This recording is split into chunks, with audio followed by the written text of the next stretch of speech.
Well, hello, everyone. I am Matt Williamson. How's everyone doing? And it is scheduled release show for us. I just got off the air on DVE with Dale Lawley and Mike Pursuta, breaking down this thing for an hour. And I want to do more of it with you. So here we go. I'm sure you've seen it by now, but I'm going to buzz through everything first, and then a little bit of take, and then some big picture things here. So the preseason, they will host Houston and Buffalo right off the bat, and then travel to Detroit. Great games to take your kids to, or someone's not a huge fan. You know, you got 2 home games there early. Weather should be good, all that good stuff. Then the real stuff starts on September 8th in Atlanta, 1 p.m.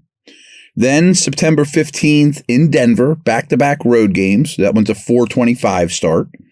Then the home opener, September 22, Chargers here at 1. And then at Indy, so 3 of your first 4 on the road. That's also a 1 o'clock game on Sunday. Then they come back, Dallas Sunday night here. Good stuff. Travel to Vegas after that, after the night game for a 4:05 start. At least that's a late start. Jets here on October 20th, also a Sunday night game. Giants Monday night, the next game is also here. So they do Sunday night versus a New York team, then Monday night versus a New York team. A week 9 bye, right in the middle. You got to like that.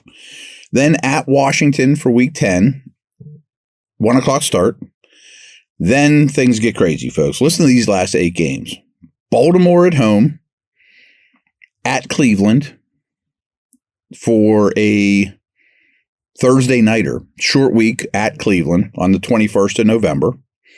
At Cincy, December 1st, 1 o'clock start. Brownies here on December 8th. That's a 1 o'clocker. At Eagles, 4:25 on December 15th. At Ravens, short week, Saturday, December 21st. That's a 4:30 start.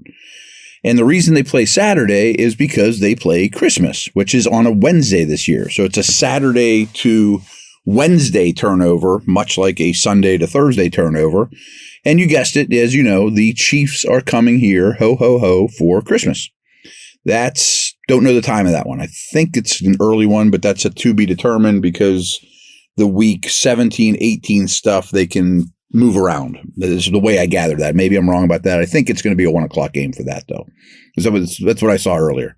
And then week 18 is Bengals at home.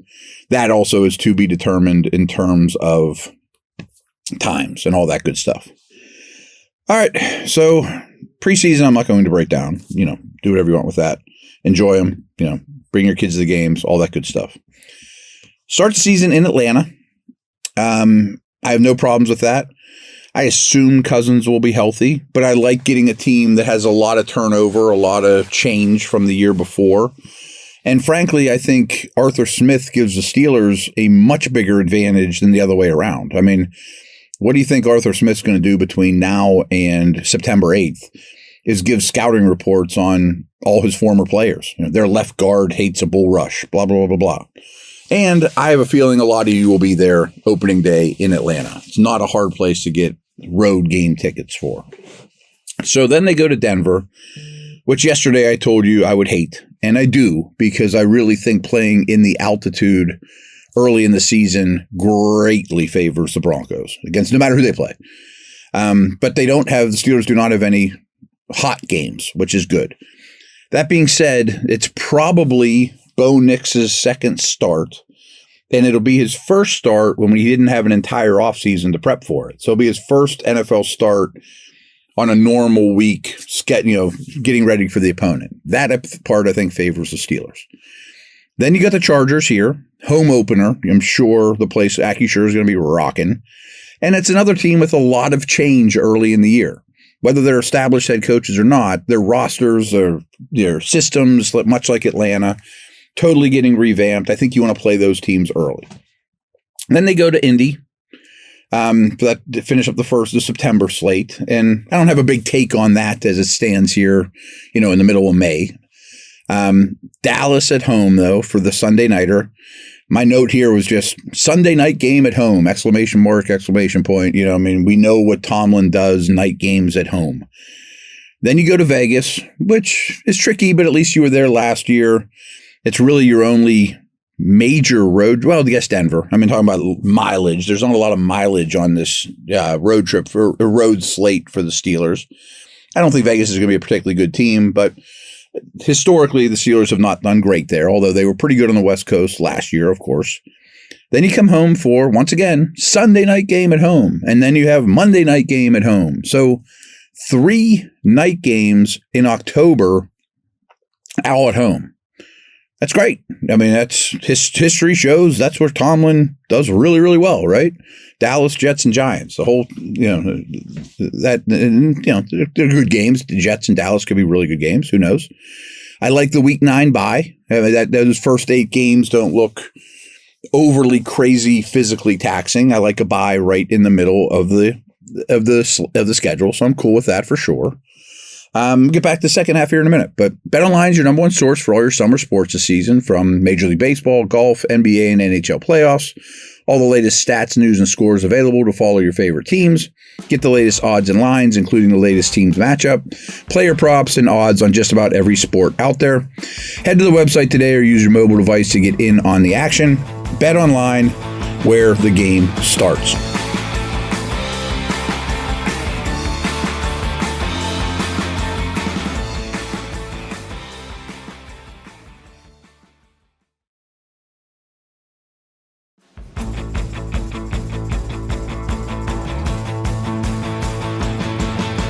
All right, so with that Week 9 bye, you can rest your bones, have a nice long week to prepare for not a far road trip to Washington, a game I would assume the Steelers are favored in anyway. So that works out well. I mean, you would think that is not ominous whatsoever. But then, wow, does it get ominous? You know what I mean? You got all your division games, and you got the Chiefs and Eagles is the final 8 games. But at least you get Baltimore a week removed from your bye. So unless you get crushed with injuries at Washington, you would think you're reasonably healthy there for this brutal stretch. And then you got a really short week on the road. I mean, Thursday games on the road are always brutal, but at least that's the one place they drive. I mean, you're just driving up the road to Cleveland. That could go well, could not. Who knows? I mean, I just think, Thursday games on the road are really, really tough, but at least that's an easy road trip. Go to Cincy after that, but you have a nice long week to prepare for the Bengals, and I'll get back to that in a moment. That's great. I mean, you're going to get 10 days of rest, basically, to go to Cincy, which, again, is not a bad road trip. Come back and get the Brownies here. And one thing I think it goes without saying, and it's pretty much true for the whole division, but certainly the Steelers, is, you get the Browns twice in 3 weeks. What if Myles Garrett's hurt that time? What if TJ Watt's hurt that time? You know what I mean? Like, I don't love clumping all these division games together because you could just have your roughest or best time, stretch of the season luck-wise, and it just hurts you bad. But anyways, December 8th is Cleveland here, and then you go to the Eagles on a normal week, which isn't a bad road trip, but we know their history there isn't great. Get the Ravens. This is a tough one to me. I mean, it's a short week, going from December 15th to December 21st on a Saturday at Baltimore. Crucial game, but the Ravens at least will be on a short week as well, from what I understand. But it's in their building, and it's a critical game. You don't love that. The Ravens are also playing on Christmas, which is why they're the Saturday teams, as are the Chiefs and Texans. And then you get the Chiefs here on Christmas. Could Taylor Swift be in the house? Probably. We get a lot of fanfare for this one, of course. And the way I see it is, you knew you were getting KC at home, which is way better than going there. But this is a great time for it. You're getting them on a short week in your building. I mean, they're on the same boat, but in terms of short prep, but they have to travel. And this is week 17. And as bad as the AFC West is, I wouldn't doubt one bit. I'm not saying they're going to rest Chris Jones and Mahomes and Kelsey, but I bet the Chiefs have a stranglehold on the AFC West by December 25th. And anyone questionable, they might sit, and then play their dudes the final week of the season on long break and drift into the playoffs. Maybe.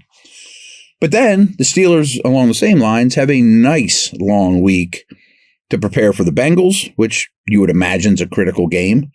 And hopefully, have that mini bye a week before the wild card round, and you can heal some bones there. Bengals go into the playoffs, hopefully. And I mentioned the Bengals before. This will be the second time the Steelers have a nice long week of rest to prepare for the Bengals. So both Bengal games, the Steelers should be very well rested. It's critical. So not a lot of mileage traveling. It's still the hardest schedule in the league by Vegas odds, as I've been telling you. And I think a big theme you're going to keep hearing, and rightfully so, is you better put some money in the bank early. Before the bye, well, even at Washington, November 10th, you better have some wins under your belt. Maybe 2 losses, 3 losses, because Baltimore at Cleveland, at Cincy, Cleveland at Eagles, at Ravens, Chiefs at home, Bengals at home. Doesn't sound like a lot of fun. And that's probably a 500 at best stretch. I'm just guessing. Again, I don't know what these teams are going to look like. It's only the middle of May. But interesting stuff. As always, schedule release is a big deal. And I'll be breaking it down further when I find some more nuances of it or little, things here and there that stick out. So take care. Over and out.